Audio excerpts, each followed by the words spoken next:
se pode estar um pouco mais frio o ambiente ou menos frio, mas o que quero dizer? Que a resposta de cada um de nós aqui nesse momento, ela está modulada. Ninguém está, ou pode ter alguém que está com um pouquinho mais de frio, ou alguém que já está incomodado de estar muito tempo sentado, mas a gente consegue minimamente regular essas entradas sensoriais e continuar tendo o comportamento que nós estamos tendo aqui. Quando que tem uma disfunção sensorial?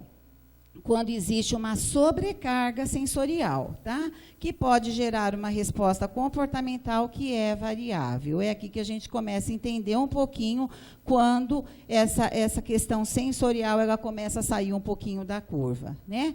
A criança pode se desligar e desconectar-se do ambiente, que é o que a gente vai chamar de congelamento, né? Apresentar uma excessiva preocupação e distração, ou ainda apresentar comportamentos negativos como agressão, luta ou fuga, né? Então, quando nós temos um problema de modulação, gente, que a gente já vai falar desses quadros, desses componentes, né? A gente começa a entender quando que uma criança, muitas vezes, como o problema de uma disfunção sensorial, ela modifica um comportamento, muitas vezes a gente não consegue entender por que aquela criança está tendo um comportamento, que pode ser de luta, fuga, ou ela pode simplesmente congelar. Ela desliga, né, todos os canais naquele momento e ela tem um estado de congelamento que a gente já vai explicar um pouquinho. E é muito interessante, né, quando você começa a entrar e a ler as autobiografias, né, que é isso que é muito interessante, e eu vou me valer nesse momento aqui, de algumas falas, né, dos autistas, do Down Prince, que falando dessa questão, de como percebe essa questão sensorial. Tá? Então, vocês me permitem ler, e acho que vocês poderiam acompanhar a fala, né? Eu tinha uma reação excepcionalmente forte para luzes brilhantes e ruídos altos. Quando as pessoas tentavam me abraçar, eu enrijecia e afastava-me deles, sentindo como se estivesse me afogando.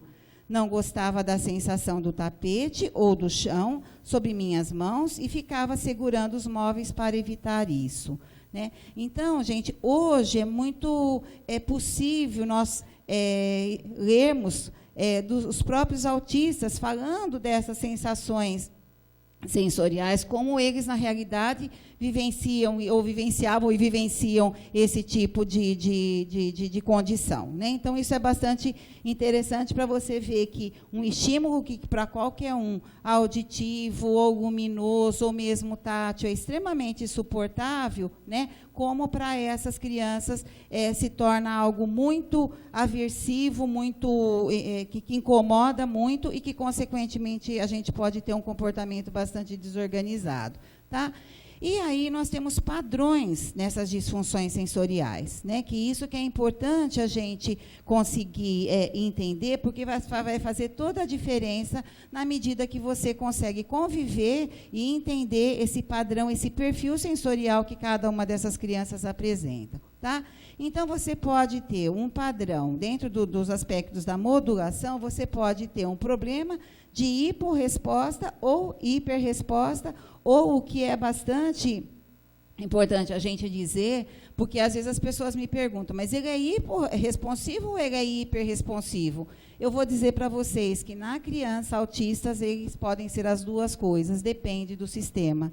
Eles podem ter uma resposta hiporresponsiva para algum sistema e ter uma hiperresposta para outro sistema. E aí aqui o problema da gente fica muito maior, porque a nossa conduta vai ser diferente para uma situação e para outra. Então, qual é a característica de uma hiporresposta? Tá? Se refere à falta de resposta ou uma resposta insuficiente quanto à intensidade do estímulo sensorial. Tá? Então, um exemplo de evidência aí é uma diminuição de resposta de dor e falta de orientação para sons, né? Quantas vezes a gente escuta os pais falando assim, olha, ele bateu, ele se machucou, mas parece que ele nem sentiu, né? Ou a gente foi ver que ficou marcado, que está roxo, mas a gente não sabe nem aonde aconteceu, né?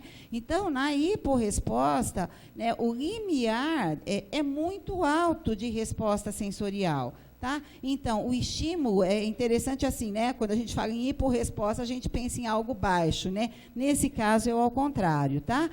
Quando a criança tem uma hiporresposta, ela tem um alto limiar de resposta sensorial. O que quer dizer isso? O estímulo tem que ser muito intenso para ela poder, de fato, ter uma resposta, né? Então, diferente, porque, e ao mesmo tempo, quando a gente fala de hiperresposta, é quando a criança tem um baixo limiar, então, o mínimo de estímulo sensorial, essa criança já está respondendo.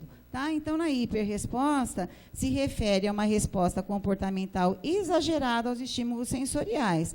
Então, é quando a gente vê uma reação de aversão à luz, evita experiências táteis e fica muito irritado na presença de sons. Tá? Então, essa é uma característica da hiperresponsividade. Mas a gente pode ter, numa mesma criança, as duas situações, que é um quadro misto, é um padrão misto, tanto de hipo como hiperresposta. Então, você pode ter aquela criança que é muito difícil para ela suportar um toque ou um som, né? Mas, então, ela evita, de fato, esse tipo de estímulo, mas, ao mesmo tempo, ela pode ter uma necessidade de buscar muito movimento. Então, ela é uma hiporresponsiva, porque daí ela precisa buscar muito movimento até para ela sentir o próprio corpo, se sentir...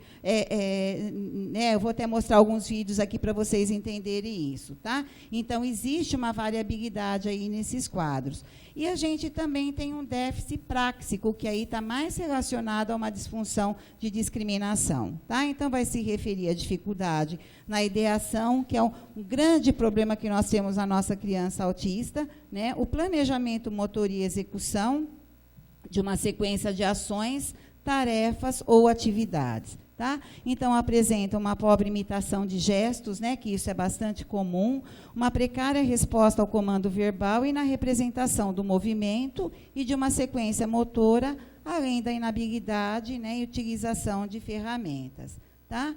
Então, a hiporresponsividade, só para a gente reforçar, existem padrões de hiporresponsividade que são comuns ao autismo. Tá? Além disso, se considera que haja um padrão de hiporresponsividade ligado a um menor funcionamento adaptativo e ao comprometimento mais grave aí da comunicação, né? Nossa, só isso? 5 minutos. Então, em decorrência, surgem implicações funcionais, tá? Que é uma dificuldade social, uma baixa orientação do estímulo do ambiente, um nível de alerta muito baixo e é um prognóstico ruim para a comunicação. Gente, eu vou ter que correr um pouquinho mais aí, dado, né, o tempo. Então, diferentes comportamentos também aqui são falhas de autistas que eu acho importante a gente dizer. Então, a dona Williams, né, eu podia sentir, mas não tinha necessidade do toque e parecia incapaz de sentir dor.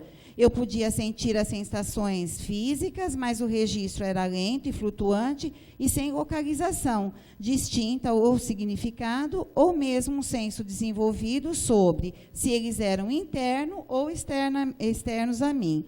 Não havia resposta porque a informação, embora percebida, permanecia sem processamento e interpretação. Porque o que nós fazemos? Você faz o registro sensorial, você localiza esse estímulo sensorial e você discrimina, você interpreta esse estímulo sensorial.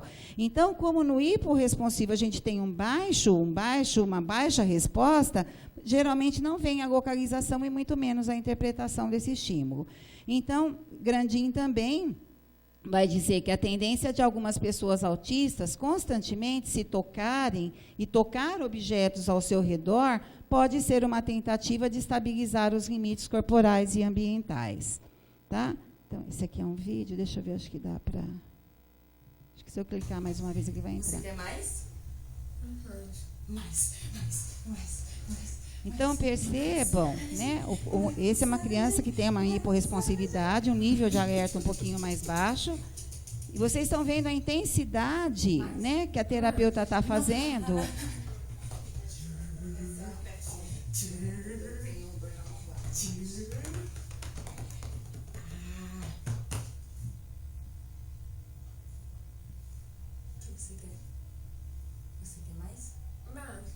E o que ele está se comunicando. Não sei se vocês conseguem entender, mas ele fala o mais.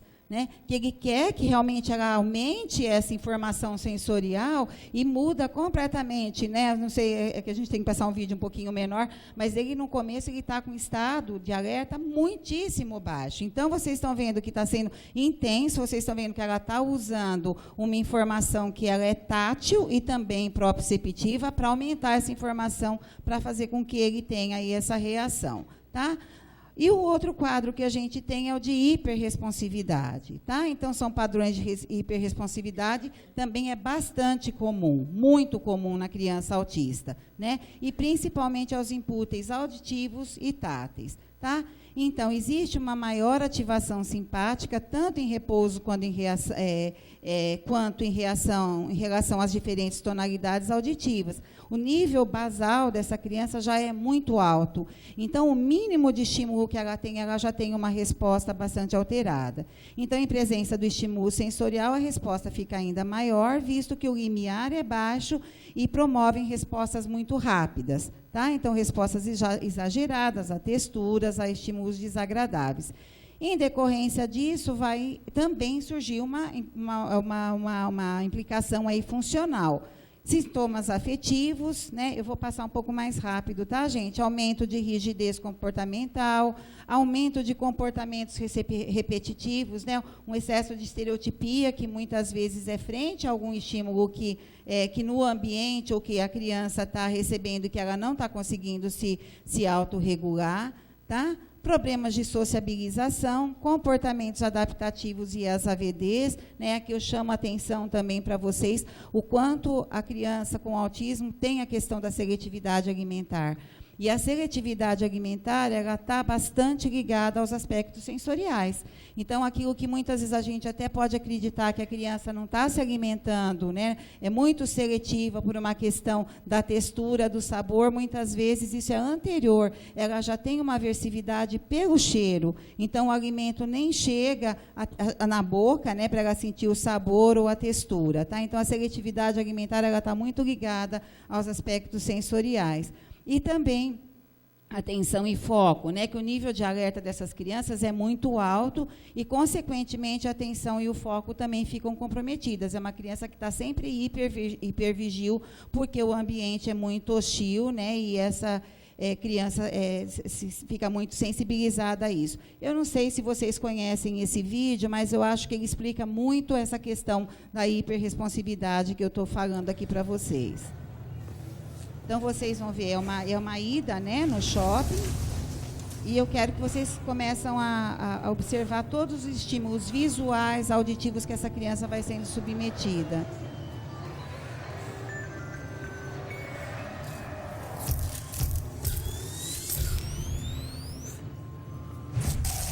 Então, ele entra bem. Agora, durante o vídeo, vocês vão ver que já a respiração dele vai se modificando, né, frente a esses estímulos bastante aversivos, e o quanto cada um desses sons, eles vão, né, ficando, tanto os sons como os estímulos visuais, vão ficando muito exacerbados, e vai tendo toda uma alteração aí sensorial, né, que ele vai... E quando ele começa com esse movimento, provavelmente aí é uma situação dele tentar se autorregular, né? Porque ele começa com o movimento, uma informação mais proprioceptiva corporal para ele poder suportar isso. E aí a gente chega numa situação, é quando eu falo que a criança já está numa condição de luta ou fuga muito grande frente a esse estímulo desse ambiente que era muito intenso para ele, tá? E aí também, eu acho que eu vou passar um pouquinho as falas, gente, porque realmente não vai dar tempo, é bastante importante, mas eu acho que eu vou falar mais essa que fala bastante aí da questão da hiperresponsividade. Em geral, quanto mais leve o contato, mais desconfortável, e quanto mais firme o contato, mais suportável, né? Que a gente pode entender que, às vezes, um contato mais leve é mais suportável para essa criança. Pelo contrário, ela vai gostar e ela vai se organizar muito mais se você tiver um tato com pressão, tá? Fiquei uma vez em choque por 1 dia e meio, porque uma garota no trabalho me fez cócegas. Quase fui embora naquela noite, mas meu gerente fez a garota parar. Ao contrário de alguns, no entanto, tem um desejo emocional real do toque, mas a sensação física é horrível, então não posso ganhar para perder. Tá? E isso, gente, é muito comum quando esse organismo, né, quando é demais esse estímulo, de fato, essa criança ela pode continuar por dias sentindo essa reação aí frente ao estímulo sensorial. Tá? E uma outra dificuldade que a gente tem é de processamento sensorial, que é a discriminação sensorial. Né? Então, uma disfunção da discriminação sensorial é a diminuição na habilidade de discriminar toque, movimento, força e posições do corpo no espaço, resultante de um déficit do processamento central das informações sensoriais. Então, você vai ter dificuldade aí, tanto no planejamento motor, nas praxis, né, na praxia, no controle postural e na coordenação motora bilateral. Tá? Então, também isso é bastante comum nas crianças autistas, né, terem o problema mesmo de praxis e no planejamento motor. Né? Está ligado a uma deficiência, né, no processamento e na integração da sensação, particularmente dos sistemas proprioceptivo, vestibular e tátil. E as deficiências parecem estar associadas ao planejamento e não à execução motora. Né? Gente, acabou meu tempo, mas eu ainda tenho muita coisa para passar. Eu não sei o que é melhor, se a gente para, ou se vocês me permitem mais 5 minutos, eu não sei. Aí vai da organização. Pode ser, porque eu acho importante, tem coisas ainda muito importantes para falar para vocês. Então, em decorrência, né, do problema da praxis do planejamento, né, motor, nós vamos ter dificuldade de participação social, principalmente também na participação do jogo, da brincadeira, né, e também da comunicação, porque isso está muito ligado também, não só à praxis oral, que vai ser muito precária, a questão do morder, mastigar, engolir, que está relacionado à praxis oral, e também na apraxia da fala, que também que é comum aí, tá bom? Deixa eu passar isso aqui. Pode passar o vídeo? Então, aqui esse vídeo também é interessante para vocês verem.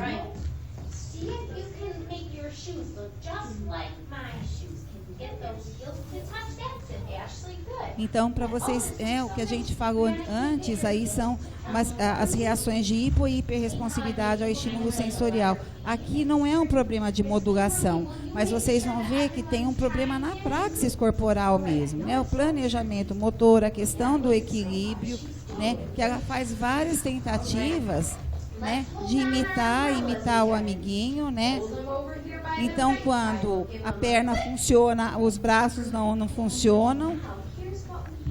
E ela faz várias tentativas, né, a ponto de, como a perna não estava respondendo, ela, na sequência, ela vai lá e vai tentar arrumar o pé para ele chegar na posição que ela pretendia.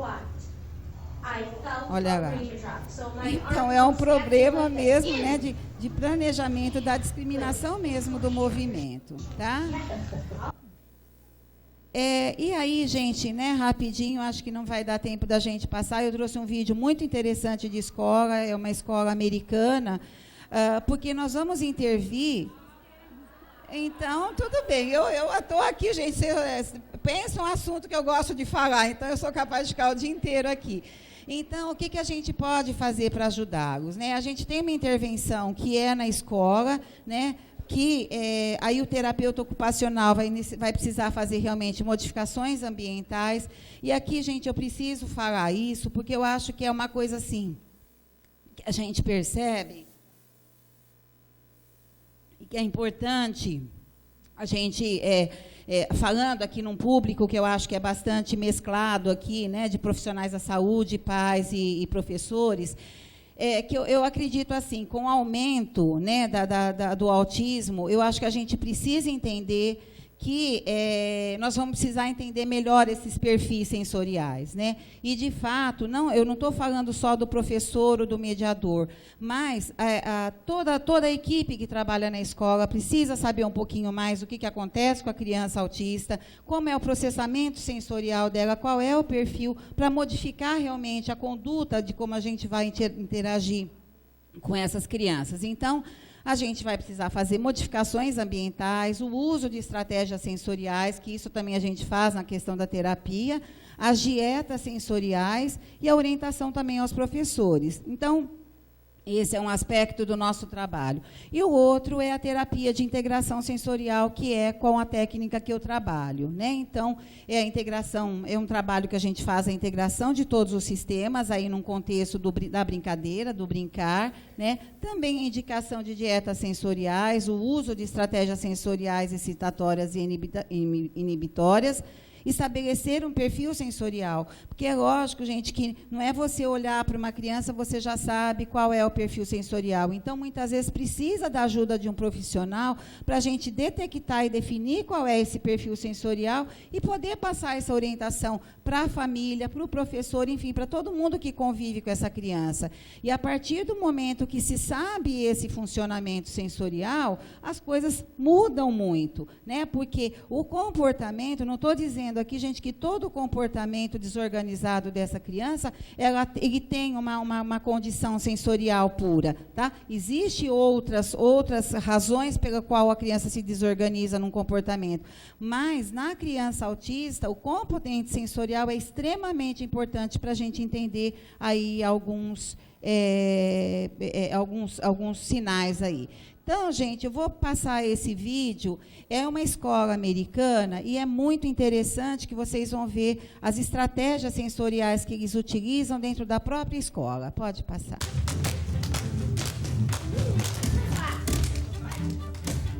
Research shows that if the student's in the right mindset and they get their sensory needs met, they're going to be much better learners.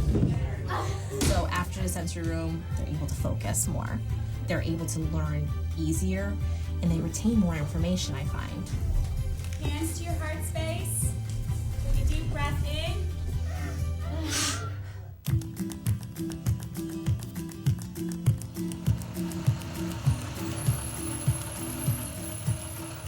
Children should be and deserve to be educated within their district and within their school community.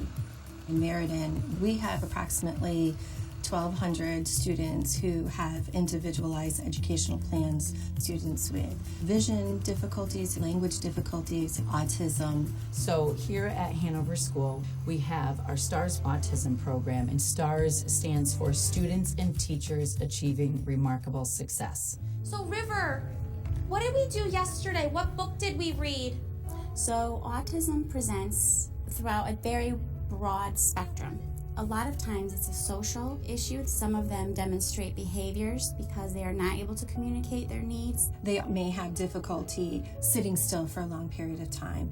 They need different sensory breaks throughout the day so they can self-regulate their feelings and emotions. Take some deep breaths here. The sensory room is probably my most important piece of the day. Students go to the sensory room in order to calm their bodies and get all the emotions out and stabilize themselves so they're ready to learn and they're happy. When we designed the sensory room, we actually took the entire room apart. We carpeted the floor so that we could absorb some of the sound. We put the shades on the ceiling to change the light so when they walk in that room, they feel the change. All the students in this school go by that room and want to go in there. It's actually not just for the STARS program, it's for any student in the whole school that might be having a tough day. My class specifically, we utilize the room once a day for a 30-minute break, and then once a week we have physical therapists that work with our students. First thing that they do is go on the ball and they bounce to a metronome. Hold. We work with the breathing to calm them. Breath in. And then we move into some yoga. Lion. It's really a way to ground them into the space before we have them go out into the room. All right, my friends, we're going to do our rotation now, okay? So there's different stations in the sensory room, and some of my students love specific stations. One in particular loves the punching bag and the ropes. He's able to get all that anger and frustration out, so that calms him down. Whereas another student, I know he needs calming movements, so he's on the swing going back and forth. Another area in the room is the crash pad. You will see students that have sensory issues bump into walls, bang their head. So what we've created is a safe space to crash into. And then there's the light wall. You could use your hands, you could use your feet. There's different games that are programmed on there. And really what you're doing is hitting something and getting all that input back into your joints. Yes, good girl. We also work on balance and coordination. The walking path works on all of those, and that affects your vestibular system, which is your inner ear, and they have to right themselves, correct their body in space. We have 10-pound slam balls. Some students just need to come in, pick something heavy up and throw it. That's the essence of a sensory room. You're putting materials in there that are appropriate, so a student's not throwing a chair. And at the end, when they finish with their stations, they lay on the floor and they're squished to give them more input so that they're prepared to leave the room. So everything that we do in there is predictable. There's a set sequence. We're all done with sensory room. We're going to walk back to our class. So we have found that the impact of the sensory room has increased time on task, and it has decreased negative behaviors. So the kids are able to sit in their seat and stay focused for longer periods of time. What do you put at the end of your sentence? Period. Good job. High five. They're quieter and their hands are to themselves and they're able to listen to my directions. We're here, we came from the sensory room, we're ready to learn. How does the sensory room make you feel? Happy. Nice job, Alan. Então, vocês veem que assim, é uma escola, né, que ela está preparada, existe, a sala não é só para as crianças autistas, outras crianças típicas também podem usar esse espaço, que nada mais é do que as relações, né, as estratégias sensoriais que é usado aí, tá? Gente, eu tenho mais um videozinho de tratamento. Pode passar? Eu passei o da escola e aí que são as estratégias da escola e também seria o último vídeo aí de tratamento, né? Que aí é o tratamento da integração sensorial. Será que é possível? Dá para é depois, tá? Desse, que é a técnica, né? Que eu utilizo. Pode passar esses slides mais para frente. O próximo, aí. Aí eu juro que acabou, de verdade. Mais 5 minutinhos só para a gente ver aí um pouquinho do tratamento, né, de integração sensorial.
Ali dentro. E ele falou que esse dia ia ser a bola do boliche, por isso que ele está ali dentro.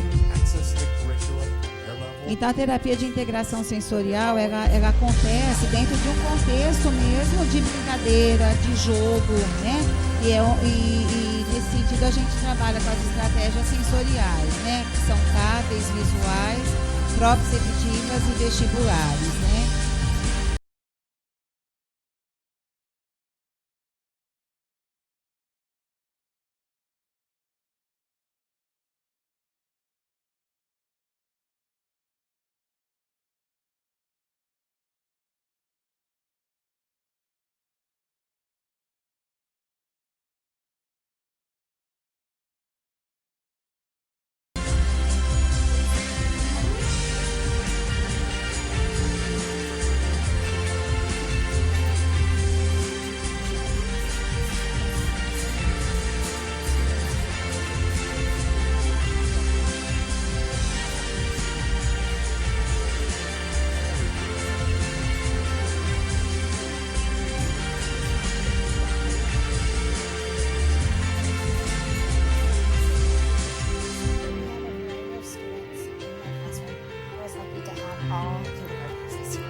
Acabou, de verdade. Desculpa, gente, passar tanto aí do tempo. Desculpa.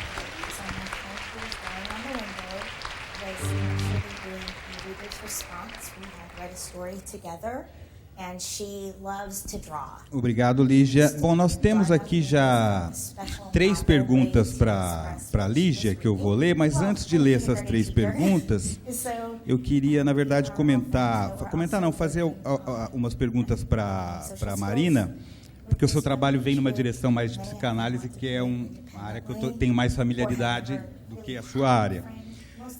E eu fiquei pensando o seguinte, Marina, como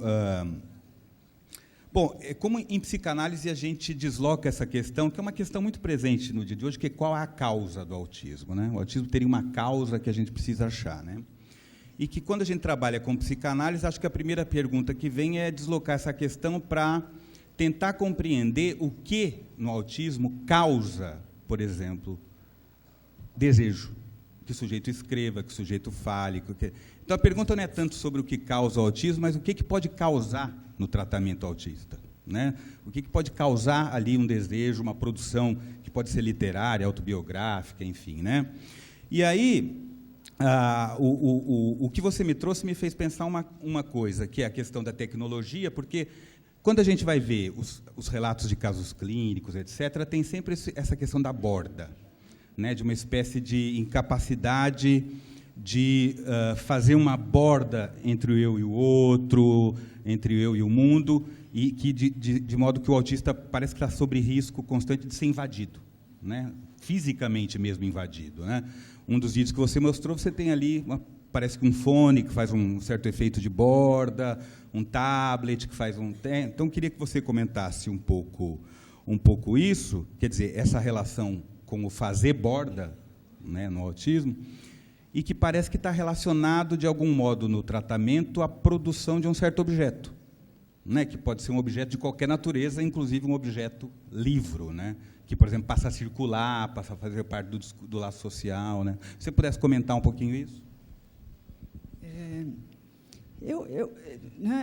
Sim, eu penso que, né, que a escrita, né, realmente a escrita, o intermédio do computador para escrever, quer dizer, é um acaso da internet, da tecnologia que surgiu e que permitiu uma expressão, né, quer dizer, aí vai desde, né, eu poderia falar desde pontualmente toda a questão viabilizada, né, mas eu diria que, nesse sentido, estamos num bom momento histórico para compreender facetas do autismo que não havia sido possível compreender, né? Em relação a essa questão, né, do que nos causa, qual causa, eu, de fato, acho que, no momento, tem, né, dentro da própria psicanálise, ninguém entra num acordo, né, fora também não, né? Mas tem pessoas, né, assim, na verdade, tem essas pessoas desde... Quer dizer, um pouco o diagnóstico do câncer dá nome para crianças que estavam antes sendo colocadas em asilos, né? Tem toda uma história do que acontecia com essas crianças. Acho que hoje elas estão bem melhores, então acho que nós estamos evoluindo, né? Mas assim, o que nos causa, eu posso falar o que causa em mim, né? O que causa na minha escrita, no meu desejo, e acho que talvez responda um pouco, né? O que essa produção causa nos seus leitores, né?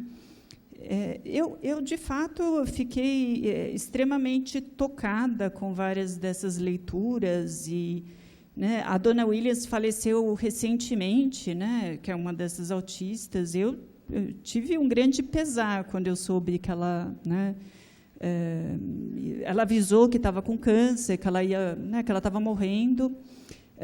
Eu tenho, na verdade, assim, eu falei mais das autobiografias, mas eu diria que também tem, assim, na mesma medida, tem os desenhos, né? Tem a Dona Williams era uma artista, né? Eu, por exemplo, interagi com a dona porque eu comprei um quadro, ela vendia por $50 e mandava da Austrália, e eu né, logo, na verdade, quando eu voltei para o Brasil, e ela foi uma das pessoas mais gentis comigo, eu estava no momento de pensar a volta para o Brasil, e eu lembro dela me falando, espero que esse quadro tenha um lugar de amor no mundo, né? E era um pouco, acho que a minha questão, né? Qual vai ser o meu lugar no mundo, né? Na minha volta. Bom, então, eu diria que são escritos que produzem, né? Assim, se você passa um certo estrangeirismo, que esse é um estrangeirismo, às vezes, mas você se dá conta que eu acho que é isso, são escritos de solidão, o caso do Bige, mas de vários deles, são escritos de um desencontro que todos nós vivemos em alguma medida, essa sensação que o seu mundo e o do outro nem sempre, né, combinam, embora o caso dele seja mais gritante, mas todo mundo tem um pouco essa sensação. Então, em parte, eu diria que eu acho que é isso que provoca a escrita deles. Retoma o valor daquela afirmação que se faz no campo lacaniano de que o que faz o escrito é a leitura, né? Bom, eu vou perguntar para a Lígia, são 3 perguntas, eu vou fazer as 3, aí você responde. Bom, primeiro, qual é a relação da ecolalia tardia com a disfunção sensorial? Depois, um autoestímulo, apertar, pressionar a bochecha ou abrir e fechar a boca, durante a atividade na mesa, como pintura, jogo ou mesmo no tablet, deve ser redirecionado? De que forma? E a última existe intensidade mínima de integração sensorial para obter melhores resultados? Quem pergunta é a mãe de um menino com autismo. Tá. Deixa eu ver se eu consigo. Aí vou do fim para o começo. Qualquer coisa eu leio de novo. Tá bom. A integração sensorial, a gente geralmente, né, você tem todo o processo de avaliação e, em geral, a gente começa o tratamento, pelo menos a gente pede 6 meses de intervenção, né, para ver uma resposta aí mais efetiva. E eu estou tendo uma experiência muito interessante, que são os intensivos em integração sensorial, né? Então, em geral, a gente faz 2 ou 3 sessões semanais, mas eu estou tendo algumas experiências que têm sido muito ricas, né, de você intensificar um pouco mais essa intervenção, né, semanal e com o número de horas que você faz, e que tem dado um resultado extremamente bom e importante. É evidente, gente, que eu devo dizer... É uma técnica que ela é bastante lúdica, vocês viram no vídeo, né? As crianças brincam, as crianças sorriem, elas se comunicam na maneira delas, né?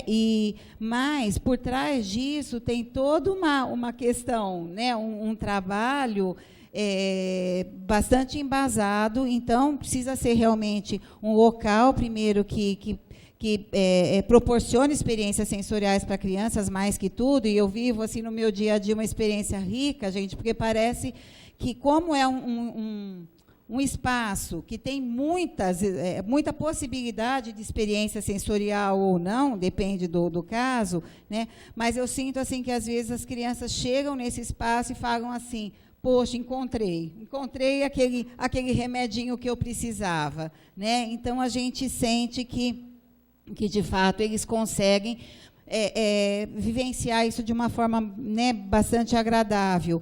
Agora, logicamente, você precisa ter ali um profissional, terapeuta ocupacional, especializado e preparado para, de fato, conseguir intervir com essa criança, né? Então, é importante, sim, o estímulo, né, esse trabalho sensorial, mas é o que eu digo, o organismo ele é burro, né? Na verdade, quem vai mediar e perceber, porque a nossa medida sensorial, ou de acrescentar algo sensorial, ou tirar algo sensorial, quem está me falando isso é a própria criança.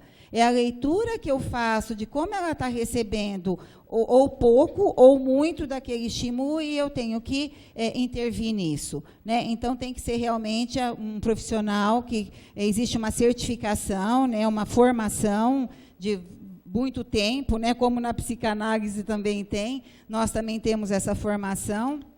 Então, o importante é isso, né? Não é dizer, de expor a criança a um estímulo sensorial e porque está balançando, você está fazendo integração sensorial, não. É muito, muito diferente disso, né? Então, isso acho que é uma das respostas aí.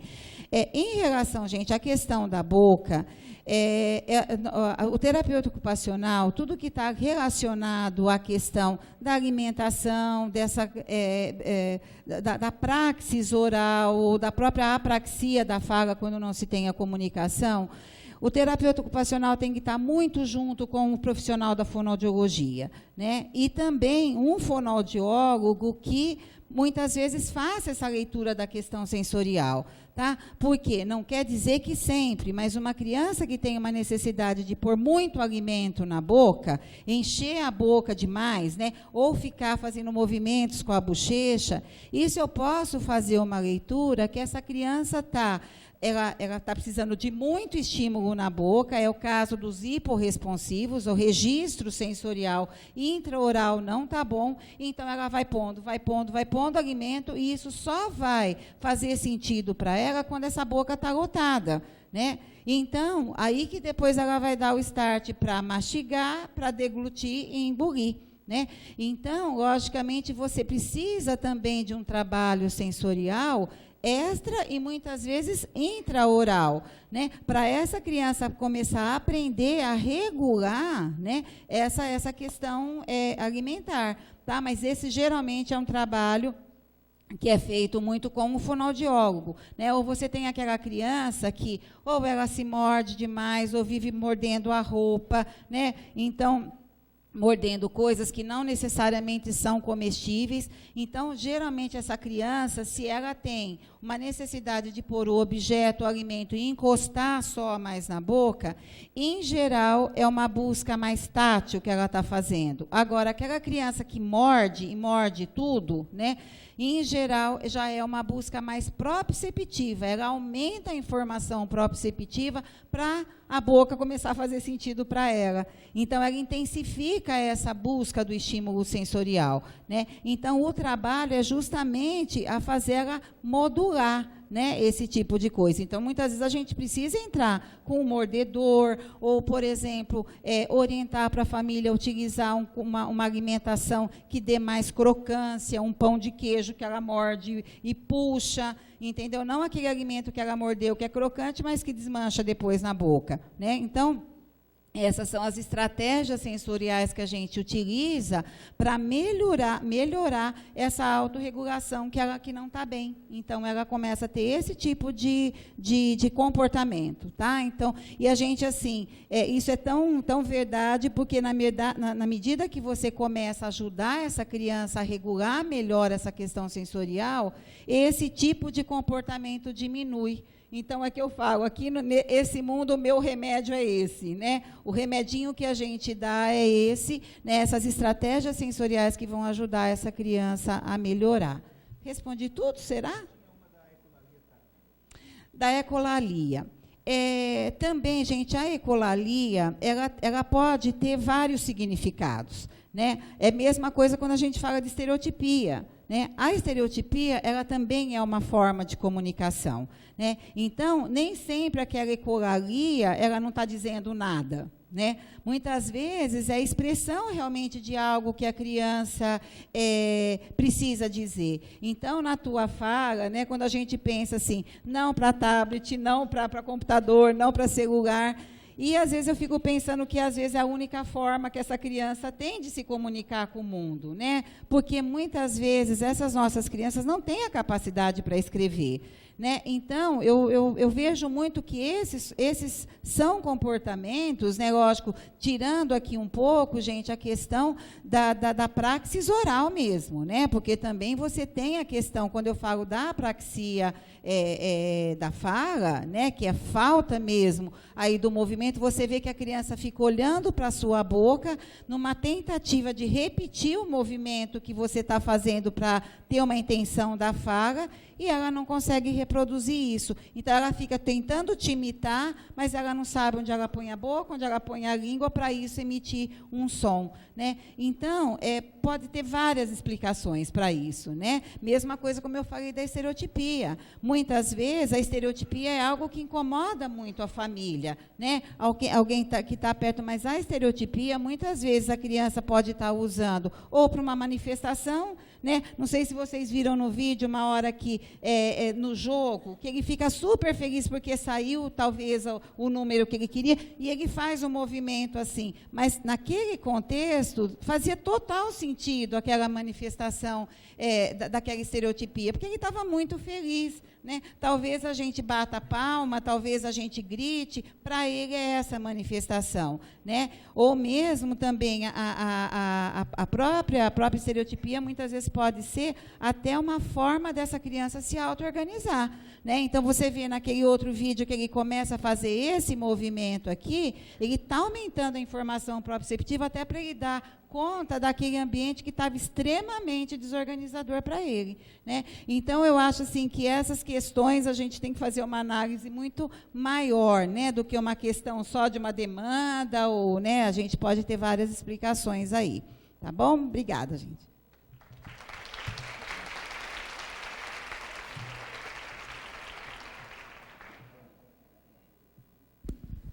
Bom, obrigado a todos pela presença. Só para lembrar, então, que a gente volta às 2h com a segunda conferência, Autismos e Espectros em Perseguição, a experiência infantil em perigo de extinção, com Esteban Levin. Pessoal, só um minutinho, por gentileza, antes de vocês saírem. Quem precisar de referências para o almoço, pode me procurar do lado de fora, que eu tenho um mapa aqui para ajudá-los a se localizar, tá? Eu vou pedir para que vocês não deixem nenhum material, nenhuma bolsa aqui dentro do auditório, porque nós não podemos nos responsabilizar nem pelo que vocês deixarem e nem por guardar os lugares, ok? Então, a gente aguarda vocês às 14h para retomar. Obrigada. A lista de presença, calmem. A lista de presença está passando. Eu vou pedir para quem ainda não assinou para nos procurar a partir do retorno do almoço, para que a gente possa formalizar a presença de vocês, ok? Obrigada.